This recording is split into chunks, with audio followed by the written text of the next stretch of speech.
हाय parents, नमस्कार। मैं हूं डॉक्टर अभिषेक तिवारी और द नॉर्मल पेरेंट की टीम, द एंटायर टीम आपका स्वागत करती है। द नॉर्मल पेरेंट ही क्यों?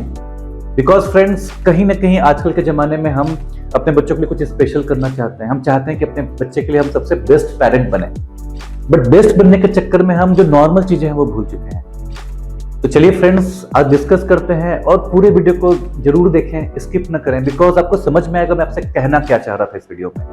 कुछ ऐसे सिचुएशंस जो आपने कभी ना कभी फेस किया होगा, कुछ ऐसे सिचुएशंस जो आपने किसी ना किसी को देखा होगा और हम कुछ ऐसा कर बैठते हैं जो उस बच्चे के लिए कभी ना कभी हानिकारक भी साबित हो सकती है। चलिए फ्रेंड्स, डिस्कस करते हैं। आई होप आपको ये वीडियो पसंद आएगा। तो लेट्स स्टार्ट फ्रेंड्स।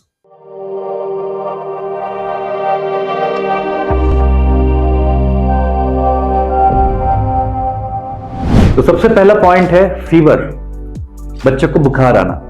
बुखार आते ही हम बच्चे को कभी कभी दवा दे देते हैं। सबसे पहला गलती करते हैं कि हम उसके बुखार को कभी मेजर ही नहीं करते, जो कि उसके आर्मपिट में हमें थर्मोमीटर डाल करके देख लेना चाहिए। दूसरी गलती, चलिए हमने बुखार देख भी लिया तो उसको फीवर की दवा देते ही नहीं है। अगर हमको उसका डोज भी मालूम रहता है तो क्यों नहीं देते हैं? सोचते हैं कि डॉक्टर को दिखाएंगे और फिर दवा देंगे। अगर आपको डोज मालूम है या आपने इसके पहले कभी फीवर की दवा दी है तो उसको दे देना चाहिए। तीसरी गलती, फीवर की दवा भी दे दिया आपने, बट उसको उसके बॉडी को पोंछा नहीं। गुनगुने पानी से या जो भी पानी आपके पास अवेलेबल है, कोशिश करना चाहिए गुनगुने पानी से उसके बॉडी को पोंछना चाहिए। ये बहुत जरूरी है कि उसके फीवर आया है तो पैरासिटामोल के साथ साथ आप उसे बुखार की दवा के साथ साथ उसका स्पॉन्जिंग भी कर दे, मतलब शरीर को पोंछ दें। बुखार की दवा से मतलब पैरासिटामोल है, ना कि कोई ऐसी वैसी एंटीबायोटिक। तो चौथी गलती जो हम करते हैं वो है एंटीबायोटिक। बच्चे को हम तुरंत एंटीबायोटिक खिला देते हैं, जो कि एकदम नहीं करना चाहिए। शायद उससे फीवर उतर भी जाता है, वो हमें देखना चाहिए कि उसका फीवर का असली कारण क्या है और आपके डॉक्टर से इसलिए डिस्कस करना चाहिए एंटीबायोटिक देने से पहले। पांचवी गलती कि बुखार की दवा भी आपके पास है, आपने देने से पहले उसको चेक ही नहीं किया कि वो कितने दिन पहले खुली हुई है।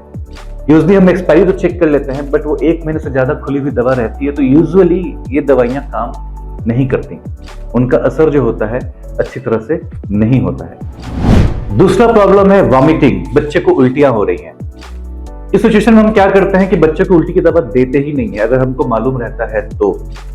जैसे फॉर एग्जांपल आपको पता है कि लास्ट प्रिस्क्रिप्शन में आपके डॉक्टर ने एक उल्टी की दवा दे रखी है और क्या करते हैं आप उसकी उल्टी की दवा देते नहीं है, बिकॉज आप सोचते हैं कि बच्चा तो खाली पेट है, दवा देंगे तो कैसे देंगे। ऐसा एकदम नहीं है, उल्टी की दवा आप खाली पेट ही देना चाहिए और इनफेक्ट वो ऐसे बनाया ही गया है कि आप बच्चे को खाली पेट में वो दे सकते हैं। तो सबसे जरूरी है कि आप उसे उल्टी की दवा दें। तो पहली गलती क्या करते हैं कि उल्टी की दवा, अगर आपको पता है, अगर आपको पता नहीं होता तो अलग बात है, बट अगर आपको पता है तो आप उसको उल्टी की दवा जरूर दें।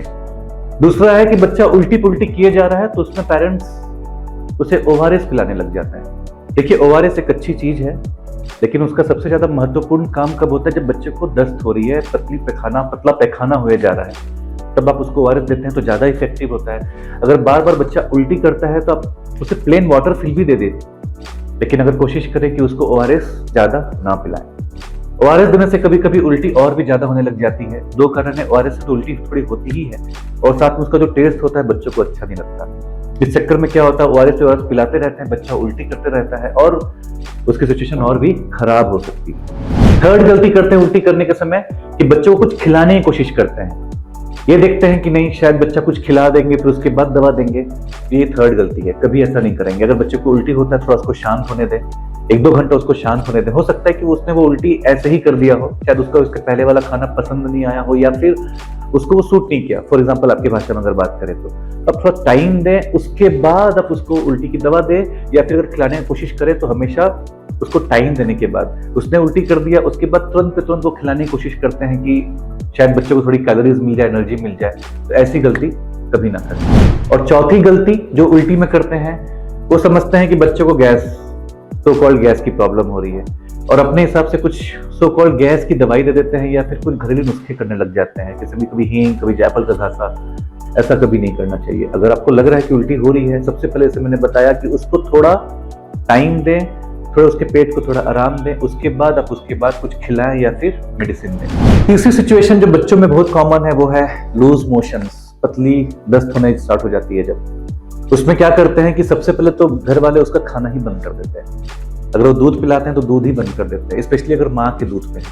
तो पहली गलती दूध नहीं बंद करना है, इफ पॉसिबल अगर माँ का दूध चल रहा है तो उसको जरूर कंटिन्यू करें। सेकेंड, उसको ओआरएस ही नहीं देते हैं, और ओआरएस अगर वो देते हैं तो ठीक से नहीं बनाते हैं। आप प्लीज एक बार ध्यान से देख लें कि ओआरएस बनाने का एक टेक्निक होता है, और एक नॉर्मल नींबू पानी, नमक पानी इज नॉट ओआरएस। आप ये ना सोचिए कि आपने नमक पानी बना दिया ओआरएस हो जाएगा, ऐसा नहीं है। ओआरएस बनने का एक टेक्निक होता है जो मैं अगले वीडियो में शेयर करूंगा, बट फिर भी आप ओआरएस बनने का टेक्निक जाने और उसको कैसे बनाते हैं और कैसे बनाना चाहिए ये आपको मालूम होना चाहिए, और उसके बाद ही उसको ओआरएस देना चाहिए। तीसरी गलती, दस्त हो रही है, उनको एक ही चीज पता है कि फलाना एंटीबायोटिक है और ये एंटीबायोटिक देती है उसकी पॉटी बंद हो जाएगी, और उसको दे भी देते हैं और उससे कभी कभी पॉटी बंद भी हो जाती है, और हमारे ब्रेन में ये इंप्रेशन आता है कि ये जो एंटीबायोटिक या पर्टिकुलर दवा है वो पॉटी को बंद करने के लिए, दस्त को बंद करने की दवा है, और एक इस भ्रम में हम जीते रहते हैं कि वही दवा हम हर किसी को देना स्टार्ट करते हैं और सजेस्ट भी करने लग जाते हैं। आप प्लीज इस बात को ध्यान दें कि अगर किसी डॉक्टर ने कभी आपको लिखा होगा तो वो सोच समझ के लिखा होगा, तो प्लीज आप ध्यान दें कि एंटीबायोटिक कम से कम पहली बार में ही उसको ना दें। चौथा, एक सिक सिचुएशन आता है बच्चों में, वो है फेब्राइल कन्वर्जन्स, तड़के। तड़के का मतलब होता है कि जब बच्चों को फीवर आता है तो सारे बच्चों में टेंडेंसी रहती है up to 5 years of age कि उनको कन्वर्जन स्टार्ट हो सकते हैं। उस सिचुएशन में क्या होता है कि लाइक वो थोड़ा रेयर है, बट फिर भी अगर किसी के साथ पहली बार हो तो लोग उसमें प्लानिंग जरूर करते हैं और उसके माथे पे पानी डालने लग जाते हैं, उसके सामने रोने लग जाते हैं, उसको झकझोर के उठाने लग जाते हैं। ये तीनों चीज नहीं करना है, ना उसको झकझोरना है, ना उसके सामने रोना है, ना उसको पानी से नहलाना है। अब उसको गोद में लें, आराम से उसको लेटाएं, मुंह से अगर झाग निकल रहा है तो उसको साफ कर दें। मुंह के अंदर फिंगर नहीं डालना है, बट अदरवाइज उससे तो आपको इंजरी होगी ही, और साथ में कभी कभी बच्चों के दांत से वो फिंगर कट के उसके मुंह के अंदर भी जा सकता है। तो चौथी गलती है, ये भी नहीं करना है।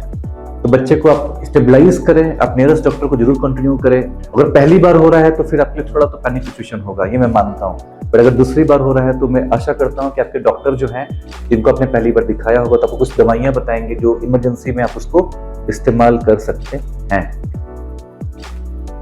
पांचवा सिचुएशन, बच्चे का तबियत देखिए खराब होता रहेगा, बच्चे को कभी ना कभी बुखार आएगा, कुछ ना कुछ प्रॉब्लम होगी, फिर सर्दी खांसी लगते रहेंगी। सबसे पहले क्या करते हैं, बच्चे का फ्रूट्स बंद हो जाता है।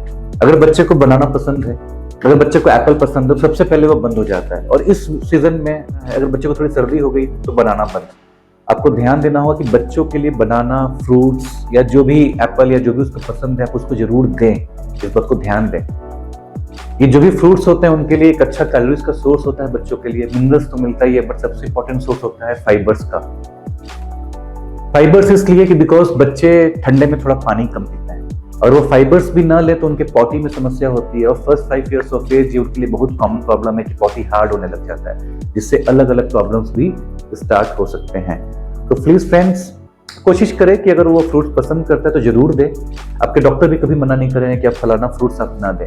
आप फ्रूट्स तभी नहीं दे सकते हैं या उस सिचुएशन में नहीं दे सकते हैं जब अगर आपको कंफर्म पता है कि फ्रूट्स से उसको एलर्जी होती है, अदरवाइज फ्रूट्स उसके बंद ना करें। तो आशा करता हूं फ्रेंड्स कि हमारा ये वीडियो आपको पसंद आया होगा। अगर आपको पसंद आया होगा तो प्लीज लाइक करें और सब्सक्राइब करें, और ऐसे और कुछ वीडियोस जो आपके सजेशंस में होंगे आप प्लीज कमेंट बॉक्स में दें, ताकि हम ऐसे ही आपके लिए कुछ नए नए वीडियोस जरूर अपलोड करते रहें। तो thank you so much friends इस वीडियो को देखने के लिए। आशा करता हूं कि आप एकदम नॉर्मल रहेंगे और पैनिक नहीं करेंगे। Thank you so much friends, take care.